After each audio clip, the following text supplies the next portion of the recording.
Welcome to Sethu Chitra's kitchen. நான் வந்து சத்து மாவில் இடியாப்பம் பண்ணியிருக்கேன் பாருங்க. இது ரொம்ப ஹெல்தியான ரெசிபி.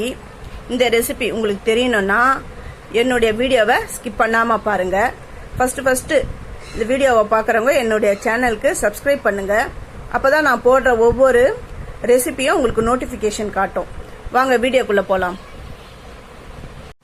இடியாப்பம் பண்ணுறதுக்கு நான் ஒரு கப்பு சத்து மாவு எடுத்திருக்கேன். இந்த அங்கன்வாடியில் கிடைக்கிற சத்து மாவு தான் நான் எடுத்திருக்கேன். இந்த கப்பில் தான் நான் எடுத்திருக்கேன். இந்த கப்பால் ஒன்று அளந்திருக்கேன். இதுக்கு வந்து ஒரு சிட்டிகை உப்பு போடணும். ஏற்கனவே இந்த சத்து மாவில் இனிப்பு இருக்கு. ஒரு சிட்டிகை உப்பு போதும். இப்போ இதுக்கு வந்து தண்ணி வந்து தெளிச்சு சேர்த்துக்கோங்க. ரொம்ப தளர்த்தியாலாம் சேர்க்காதீங்க. நம்ம நார்மல் இடியாப்பத்துக்கு எப்படி நம்ம தண்ணி ஊற்றி பிசையுமோ அந்த மாதிரி தான் எடுத்து பிசையணும்.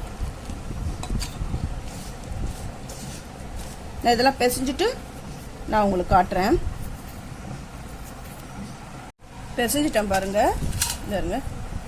இந்த மாதிரி தளர்த்தியா அப்படி பிசைஞ்சுக்கோங்க. இதுக்கு என்ன பண்ணணும்னா இந்த மாதிரி கண்ணு இருக்கிற இது வந்து முறுக்கு பிழிகிற ஓமப்பொடி பிழிகிற தட்டு. இதில் தான் நம்ம பிழிஞ்சிக்கணும். இந்த முறுக்கு அச்சில் பாருங்க, இதை வச்சு தான் இப்போ பிழிய போகிறோம். இது வந்து இடியாப்பம் பிழிகிற அந்த இதில் சரியாக வராது. இது கொஞ்சம் கண்ணு பெருசாக இருந்தால் தான் அதில் பிழிய முடியும். இதில் செட் பண்ணிவிட்டு எப்படி பிழியறதுன்னு நான் உங்களுக்கு காட்டுறேன். பிழிஞ்சு வச்சுட்டேன் பாருங்கள். இது ஒரு பிளேட்டா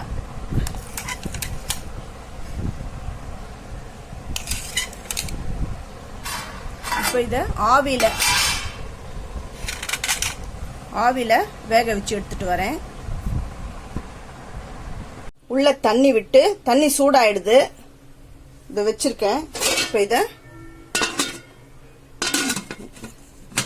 ஒரு 10 நிமிஷம் ஸ்டீம் வரட்டும். அதுக்குள்ள வெந்துடும்.